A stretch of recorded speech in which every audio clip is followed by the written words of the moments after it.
Good morning, students. From today, we are going to start the lesson number 9. Earlier, we have completed poem number 8, The People Upstairs. इसके पहले हमने The People Upstairs को देखा था. Okay, the short exercise I will send. Now see page number 67, The Two Friends. आज हम lesson number 9 की तरफ जा रहे हैं. Okay, part 1, two friends. Have you got a friend who is not merely an acquaintance? क्या आपको ऐसे कोई दोस्त मिला है जो पूरी तरह से आपको परिचित नहीं है? He may not be acquaintance, familiar with you, but a friend in the true sense. लेकिन सही मायने में वो दोस्त है, भले वो आपसे परिचित नहीं है. He is not familiar with you, but he is a real friend. So have you got like this? And what are the qualities that you find in him or her that make the person your friend? और ऐसी कौन सी quality है तुम्हारे दोस्त के अंदर या सहेली के अंदर जिसके कारण वो तुम्हारा बहुत ही क्लोज फ्रेंड बन गया? Share with your classmate some experiences. You can share your experiences with your classmate which prove that person to be a true friend. जो प्रूव करता है कि कोई भी व्यक्ति ये दोस्त बन सकता है. anyone can be a true friend. You can prove. Now see the two friends. The two boys were born on the very same day in an African tribes. African tribes यानी अफ्रीकन जमात में एक साथ दो बच्चे जन्म पे आए, दो बच्चे पैदा हुए. The two boys born at the same time. एक ही जमात में, एक ही जात में दो बच्चे पैदा हुए. And they grew up to be the best of friends.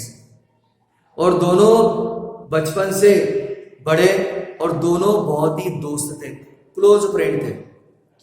They were very close friend. while Nadmi belong to a well to do family. Nadmi जो है वो बहुत ही अच्छे फैमिली से बिलोंग करता था. एंड जिनोज पेरेंट्स वेयर पुअर. और जिनों के जो पेरेंट्स हैं वो गरीब थे. One was poor and another was well settled family. But the two looked so alike. लेकिन दोनों एक जैसे दिखते थे. Both are looking same. Both friends are looking same. That nobody could tell the two apart. Nobody could say they are apart. Nobody could say they are separate. Everyone can say they are same. हर कोई कहता था कि वो एक ही है, दिखने में एक ही है, ऐसे लगता था. Now after spending his youth in the usual tribal pursuit का मतलब एक्टिविटी. अब दोनों एक ही जमात में पैदा हुए, एक ही एक्टिविटी में, एक ही समाज में छोटे से लेके बड़े हुए. दे ग्रीव यूथ. बड़े हो गए वो साथ साथ. In the same tribe.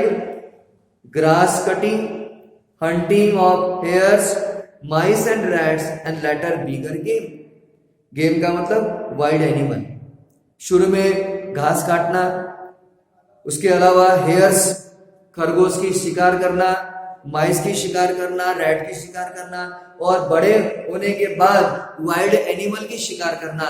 ये सब एक्टिविटी दोनों मिलके करते थे. Both friends used to do the same activity like a hunting. Nadmi had yearning to see something. Nadmi जो है वो of the world outside.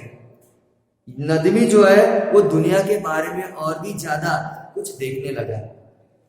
It was only natural that he should ask his friend to go along with him. It was only natural. और एक स्वाभाविकता था कि वो अपने दोस्त को पूछे कि तुम मेरे साथ चले।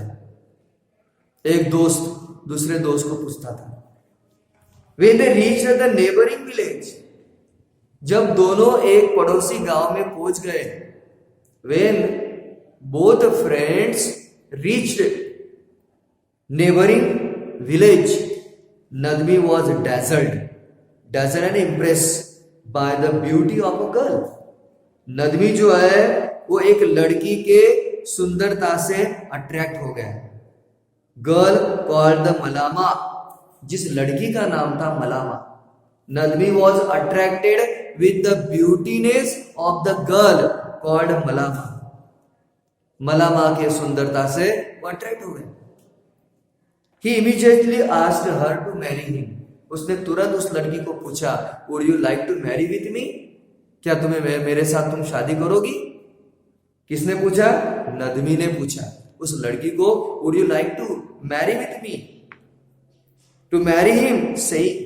और उसने कहा, I would be prepared to give 100 cattle for such a loveliness. और ऐसे लवली गर्ल के लिए मैं 100 कैटल 100 जानवर देने के लिए तैयार हूं। I am ready. If she marry with me, if she is ready to marry with me, I would give her 100 cattle for such a lovely girl. उस लवली गर्ल के लिए मैं 100 कैटल देने के लिए तैयार हूं। If she is ready to marry with me. उस गर्ल ने क्या कहा? What does the girl say? What does the girl reply? My father is the chief of the village. She replied. उस गर्ल ने कहा कि my father is the chief of this village. मेरे पिता इस गांव के मुखिया है। And it is his wish that I should marry a man capable of doing superhuman things. Superhuman things, Superman having more ability. और मेरे पिता की इच्छा है कि मेरी शादी उसी आदमी के साथ हो जो सुपर ह्यूमन है, जो कुछ अलग क्वालिटी का है, जिसके अंदर कुछ अलग क्वालिटी है। ऐसे व्यक्ति के साथ मेरी शादी हो। माय फादर विशेष, मेरे पिता की इच्छा है। He said such a difficult task for my suitor. Suitor का मतलब man who wants to marry a particular man, woman. Suitor का मतलब होता है शादी को मांगनी डालने वाला या शादी करने वाला। मेरा जो सुटर रहेगा, जो मेरे से शादी करेगा, उसके लिए मेरे पिता एक डिफिकल्ट टास्क रखने वाले हैं। और जो कोई ये डिफिकल्ट टास्क करेगा, the person who will perform the difficult task, I will marry with him. उसके साथ मैं शादी करूंगी। आई फियर, मुझे डर है। I shall grow old without ever being married. मुझे तो ये डर है, गर्ल सेड, कि बिना शादी की मैं ऐसी रह जाऊंगी। अगर इस तरह का लड़का अगर नहीं मिलता तो, if I don't get such kind of person, then I will remain without married. The girl replied. Girl ने कहा कि अगर मुझे इस तरह का लड़का मिलता नहीं तो मैं तो बिना शादी की रह जाऊंगी पूरी जिंदगी भर। Okay, we stop here. अब आगे क्या होता है इसके, उस कहानी के आगे क्या होता है, we shall see in the next period. Okay, you read this passage again and again and try to understand. Okay, see you tomorrow.